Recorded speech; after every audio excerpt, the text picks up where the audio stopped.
this video is about finding an infinite sum. And first determining if it's possible to find it, if it exists. And if it is, then finding it. And if it's not, then we would say that it's a divergent sequence. So that's what we have to determine here. So let's begin. It says find the infinite sum if it exists for the given geometric series. I have to sneak that in there. So these are geometric series, and if the series diverges, we have to say so.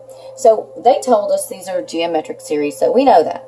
So we know they got a common ratio, and we're just going to go look at it and figure it out. So look at number 1.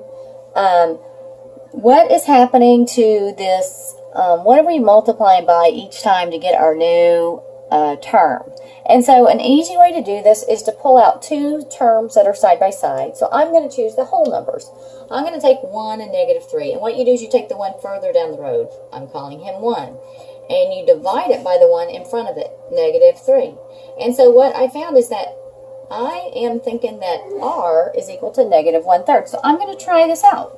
What is -3 times -1/3? Well, that would give me a positive 1, like I have here.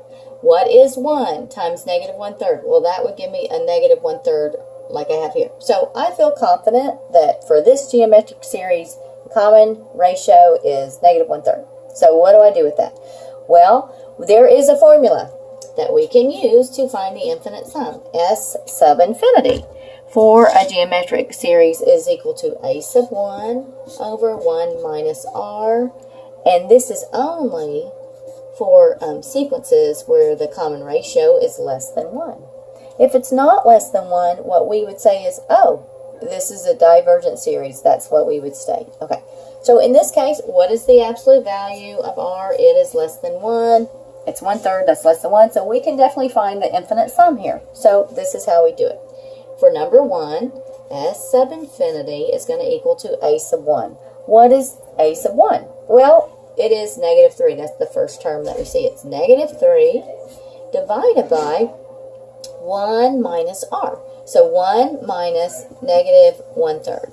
So this is a -3 over 1 plus 1/3. So this is really, I'm making my 1 look like a 3/3 plus a 1/3. So this is -3 over 4 over 3. So this is -3 over 1 times 3 over 4. This is keep, change, flip. I'm taking -3 over 1 and dividing it by 4/3 or multiplying it by 3/4. So when you multiply fractions, you multiply numerator times numerator. This is a -9 over 4, and that is what the infinite sum equals to for number 1. All right, let's move on to 2. How do we find the common ratio? Well, you take two terms beside each other. I'm going to take 8 over 5, and I'm going to divide it by -4 over 5. I have 8 over 5 times 5 over times -5 over 4. Keep, change, flip again. These will cancel. I have 8 divided by 4, or -8 divided by 4. -2 is the common ratio. You could test that out, and you'll find that when I multiply 2/5 times -2, I get -4/5. Times -2, I get +8/5, and so on. So we need to find the infinite sum. So the infinite sum, S infinity, is this. But the conditions on using this is that the absolute value of r is less than 1. So what is the absolute value of -2? It's equal to 2, and this is not less than 1. So we would just say this is, we cannot find it, or we would just say this is a divergent series. It does not converge onto one number. So that's all we would do there. All right, let's go down to number 3. Number 3 is, remember this E symbol means the sum of, so we have to add up an infinite number of terms. This means find S sub infinity. So we got to say, is it possible? So what is R in this situation? R is 3 over 7, and if you weren't quite sure, you could just lay out a few terms, find I sub 1, I sub 2, A sub 1, A sub 2, let I be 1, then I be 2, then I be 3, and figure those out. And you'd see that R is equal to 3 over 7. So let's see. R is equal to 3 over 7. This is less than 1. We can definitely find S sub infinity. So S sub infinity is equal to A sub 1. What is A sub 1? All right, let I be 1. 1 minus 1 is 0. So A sub 1 is equal to 4 times 3 over 7 to the 1 minus 1, or 0.